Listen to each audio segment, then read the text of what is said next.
Bonjour à toutes et bonjour à tous, bienvenue sur Banque des Territoires, la radio. Face aux problématiques d'aujourd'hui, nous savons qu'il est urgent de mettre en place de nouveaux modèles de vie, l'énergie durable, l'agroécologie ou encore, et nous avons pu le constater durant l'année écoulée, la transformation de nos systèmes de santé. L'action de la Banque des Territoires pour répondre à ces enjeux, c'est le programme Territoire d'innovation. La Banque des Territoires, ses engagements, ses actions pour vous accompagner au quotidien. Pour parler de ce programme Territoire d'innovation, 3 invités. Olivier Lenot. Bonjour Olivier. Bonjour Marie-Hélène.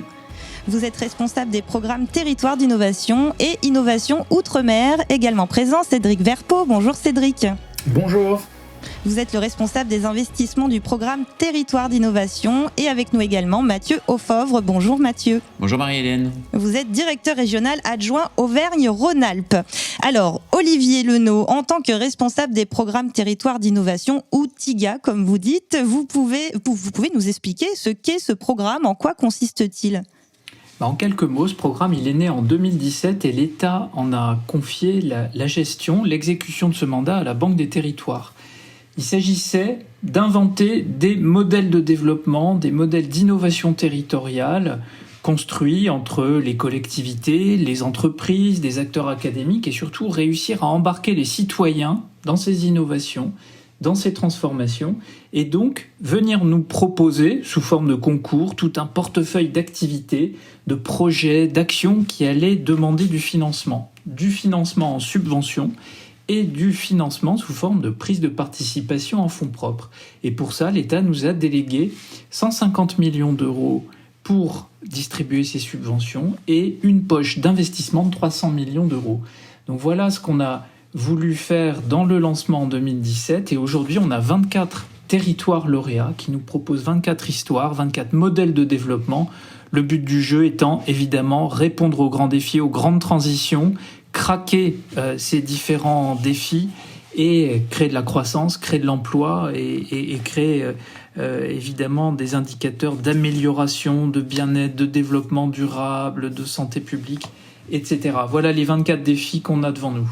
Alors avant de détailler ces 24 défis, de quel modèle parle-t-on ? Vous parliez des grandes transitions. Quelles sont les grandes transitions concernées, Olivier ?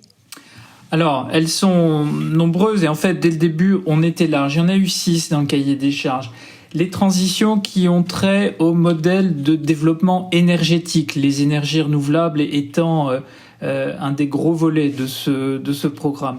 Toute la transition agroécologique, c'était une nouveauté dans le cadre du programme Investissement d'avenir, qui n'avait pas eu de véritable programme traitant de la transition agroécologique. Pour la Banque des Territoires aussi, c'est un pied qui est assez récent dans notre doctrine d'intervention.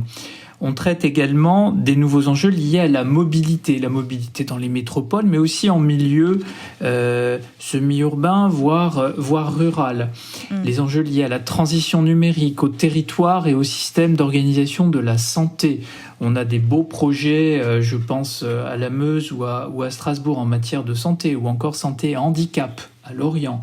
On a aussi tout un thème de transition lié à celui de notre système de compétences. Comment est-ce que l'offre de compétences va réussir à s'adapter aux nouveaux besoins qui sont exprimés ? Cédric Verpeau, quels sont les enjeux en matière d'investissement ? Et comme le rappelait Olivier, l'État nous a en effet confié une enveloppe de 300 millions d'euros pour investir en fonds propres et quasi-fonds propres pour le compte de l'État dans des projets territoriaux. Donc cet outil de l'investissement, il est atypique, il n'est pas naturel pour toutes les collectivités, mais ça fait partie d'un des intérêts du programme. Comment on peut coupler la logique investisseur et l'intérêt général. Donc ça, c'est quelque chose sur lequel on travaille beaucoup avec les collectivités. Je le disais, pour certaines, c'est pas des leviers, des outils naturels, mais c'est une nouvelle manière de montrer qu'on peut produire de l'innovation sur les territoires, qu'on peut produire de l'intérêt général et qu'on peut pérenniser les projets via cet outil et ces nouvelles manières de piloter l'action publique. Alors, produire de l'innovation dans les territoires. Mathieu Aufovre, du point de vue du directeur régional que vous êtes, qu'est-ce que signifie pour vous ce programme Territoire d'innovation ? comme l'ont indiqué justement Cédric et Olivier, il s'agit vraiment pour nous de répondre de manière très concrète, dans un souci de développement économique, aux enjeux nombreux des territoires, que ce soit en termes de transition énergétique, écologique, numérique, démographique et sociale. Moi, ce que je retiens avant tout au niveau régional, c'est l'enjeu d'innovation et de management territorial. Mais c'est aussi cette capacité qu'a ce programme pour nous et pour les acteurs des territoires à favoriser des dynamiques et du dynamisme local en fédérant tout un écosystème autour d'une thématique. Alors le rôle de la Banque des territoires dans ce programme, Olivier ? Alors, on est sous mandat, donc on a un client, le client c'est l'État. L'État c'est 6 ministères. J'ai évoqué les 6 grands domaines de transition qui sont traités, donc on va retrouver très naturellement les 6 ministères en charge de ces différents niveaux de compétences. On travaille pour le secrétariat général pour l'investissement qui va coordonner tout ça. Une des particularités de ce programme est dans le rôle d'assemblage de la Banque des territoires, c'est qu'on a réussi à accompagner, faire émerger énormément de candidatures. Je vous rappelle qu'au début, on a eu 127 candidatures pour, au final, n'en retenir 24. Avec un jury que 24. Et on travaille main dans la main avec les services de l'État en région, l'ensemble des préfectures, l'articulation nécessaire et quotidienne avec toutes les directions régionales qui ont de nombreux lauréats dans leur région, d'où la présence naturelle de Mathieu dans ce podcast. Et puis, toujours faire vivre, animer ce réseau des lauréats, faire remonter les problèmes liés aux différents cycles de gestion, des subventions, donner à voir les premiers résultats en construisant une méthode d'évaluation, identifier les premiers bourgeons de ce qui marche, de ce qui ne va pas marcher, corriger en marchant le programme. C'est vraiment ce qu'on nous demande de faire. Et puis aussi, pour nous, au sein de la Banque des territoires, on est dans un programme qui est pionnier. On vient financer de l'innovation. En quoi ces innovations vont-elles nous faire réfléchir et nous permettre de construire de nouvelles offres pour l'avenir, pour la Banque des territoires, qu'on va être en capacité de généraliser, d'industrialiser, de répliquer, parce qu'on aura vu que ici ou là, ça a marché, ça a produit des résultats. On est un peu sur du test finalement. Exactement, c'est du test, mais du test sur lequel on va construire un système de preuves, de mesures et de valorisation de tous ces résultats. On ne veut pas rester avec ce programme territoire d'innovation dans la logique de l'expérimentation, on a expérimenté et on arrête. Non, on est là réellement pour généraliser. Marquer l'essai. Alors, par quel effet ? Justement, les modèles économiques qu'on observe, on va les analyser, on va voir ce qui fonctionne, ce qui permet de vivre de ses propres ailes. Et évidemment, on est là pour créer un effet de levier, on attire d'autres financeurs, d'autres investisseurs. Si ça marche, ça doit marcher. Alors du coup, Cédric Verpeau, on parle d'investissement. Quel est le rôle de la Banque des territoires en tant qu'investisseur dans ce programme ?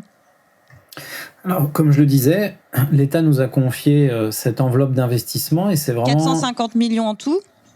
C'est ça, il y a 450 millions sur l'intégralité du programme, 150 millions de subventions et puis une enveloppe de 300 millions d'euros d'investissement qui est une des plus grosses enveloppes investissement du PIA.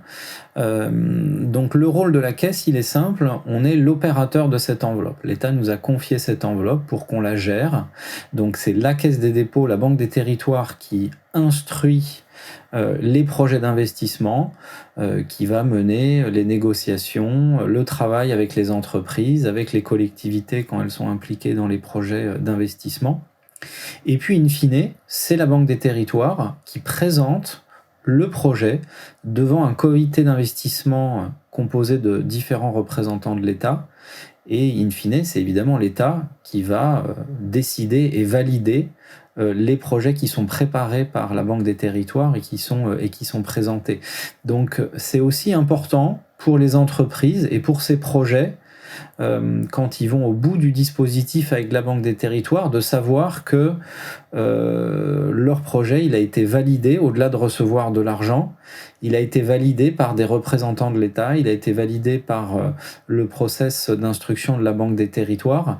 Donc c'est aussi quelque chose qui intéresse beaucoup un certain nombre d'entreprises qui ont poussé leur projet dans ce programme, c'est in fine de pouvoir avoir la double marque Banque des territoires et État sur leurs projets d'investissement. C'est un genre de labellisation, effectivement, mais on comprend bien que ce n'est pas qu'une question d'argent, c'est des projets qui ont du sens, effectivement. Concrètement, en Auvergne-Rhône-Alpes, Mathieu Aufovre, alors on sait que le rôle de la Banque des territoires n'est pas que financier. Comment ça se passe chez vous ? Finalement, le rôle d'une direction régionale de la Banque de territoire, c'est un peu de mettre en musique tout ce que vous venez d'entendre au plus près des territoires. C'est bien sûr d'assurer l'accompagnement des porteurs de projets, l'animation, le suivi des dynamiques d'innovation et de transformation des 3 territoires qui ont été lauréats pour la région Auvergne-Rhône-Alpes. Donc on joue vraiment ce rôle de proximité, ce rôle d'émergence des projets, d'accompagnement, de structuration des différents dans un souci réel de proximité avec les différentes instances qui ont été explicitées juste avant, notamment les liens avec l'État, lors des différents comités de pilotage ou comités de suivi, lors des réunions mensuelles avec le porteur de projet. Donc c'est vraiment s'assurer que la dynamique continue et perdure et jouer la proximité des territoires et des porteurs de projets.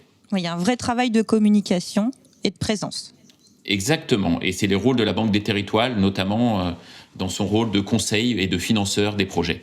Alors, ce programme Territoire d'innovation, on le sait, il y a 24 projets qui ont été sélectionnés. Olivier, alors vous avez déjà un peu énuméré ces projets, mais est-ce qu'on peut refaire un petit panorama de ces projets ? Alors, je ne vais pas faire le panorama exhaustif parce qu'on va très rapidement zoomer sur la région Auvergne-Rhône-Alpes ce matin. C'est pour Mathieu. Exactement, Merci. Ça c'est tout à l'heure, mais je vais vous donner des exemples qui n'ont rien à voir avec la région Auvergne-Rhône-Alpes. Si je me balade en France tout en haut, on était en début de semaine avec les Dunkerquois. Les Dunkerquois s'attaquent avec tout le système industriel portuaire au problème de la qualité de l'air. La qualité de l'air dans l'industrie, comment cette pollution atmosphérique, comment les nouveaux procédés industriels, comment les habitants et les travailleurs dans l'ensemble de ces industries peuvent vivre confortablement dans un système d'industrie dite propre. Et comment est-ce qu'à partir de là, un port, une ville peut être capable de faire rayonner ce modèle de développement écologique tout en maintenant un très haut niveau d'activité industrielle. Voilà un des défis.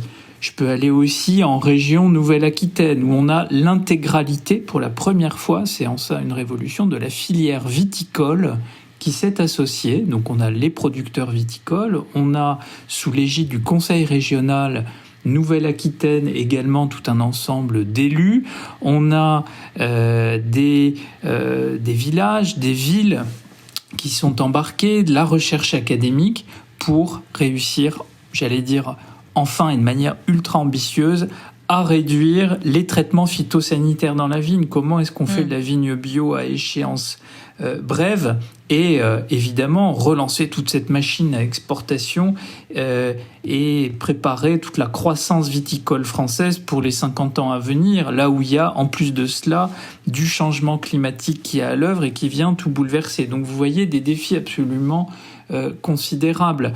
Je peux aller également un petit peu plus au sud, dans le département des Pyrénées-Atlantiques et des Pyrénées-Orientales qui se sont associés pour inventer un nouveau modèle de développement économique de la montagne, en vallée et en montagne, sur des activités sportives, touristiques, agricoles, comment introduire de la technologie, de la résilience énergétique dans toutes ces activités, là où dans ces territoires il n'y a pas de grands groupes, il n'y a pas de grandes entreprises. Comment on mobilise tout ce tissu économique?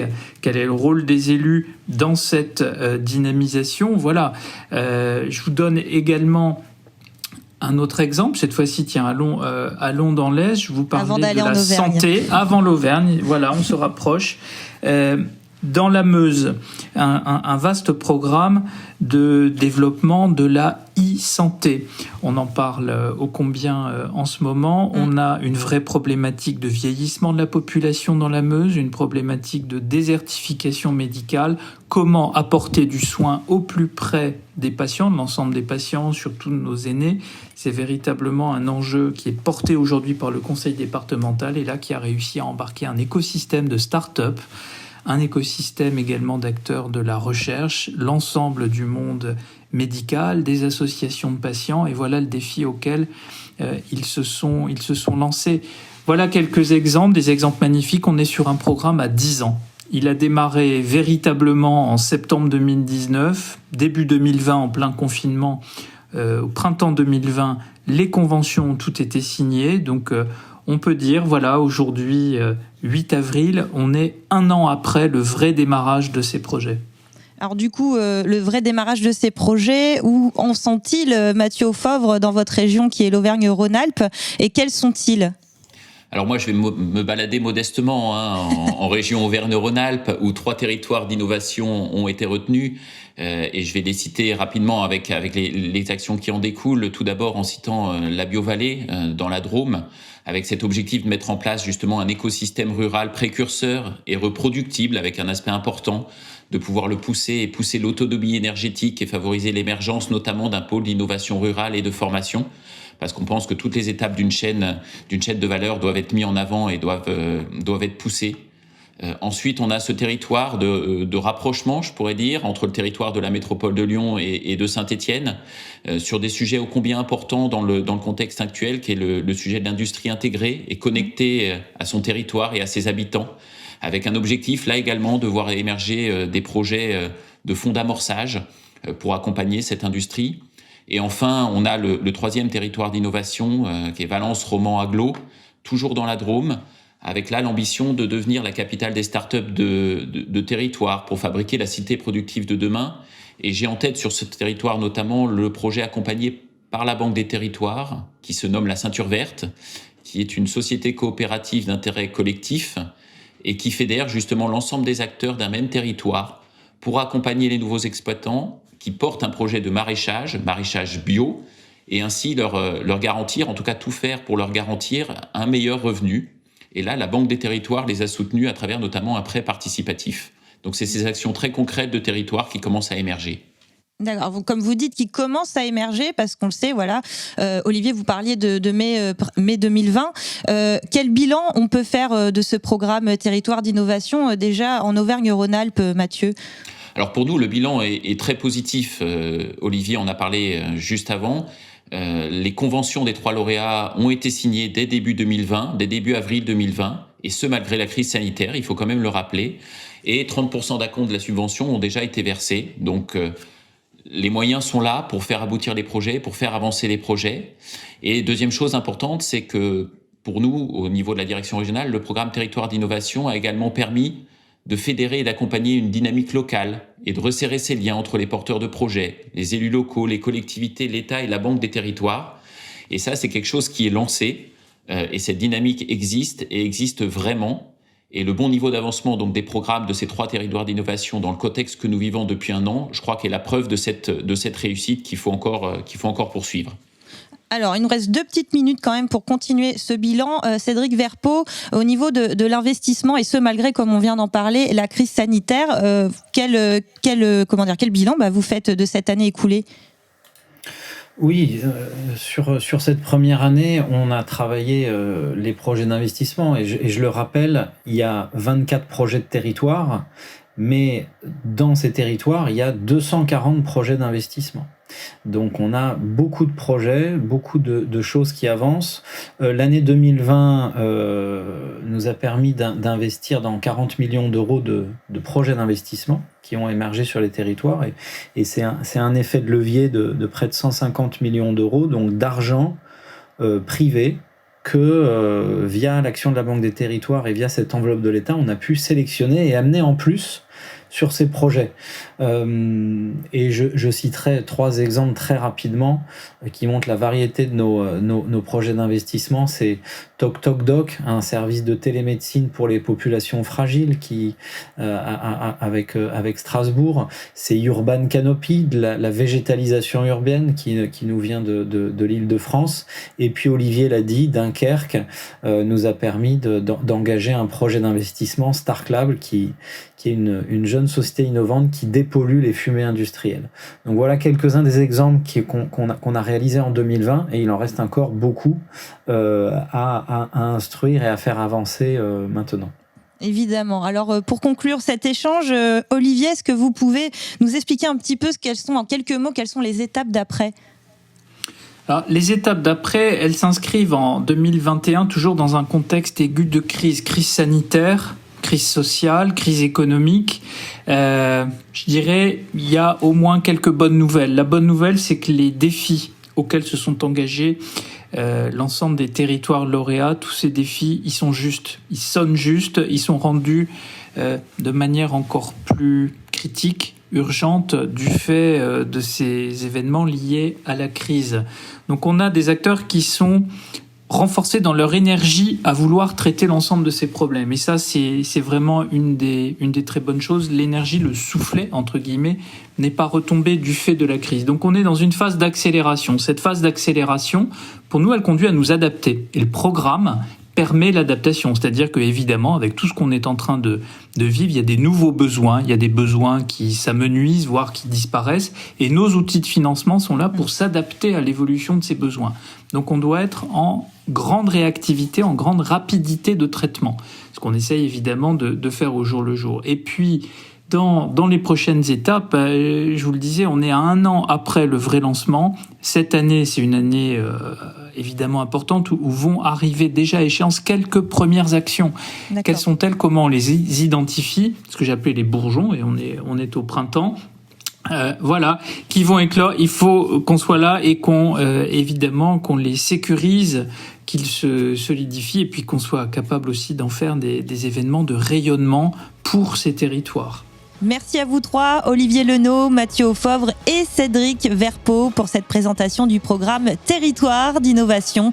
À très bientôt sur Banque des Territoires, la radio.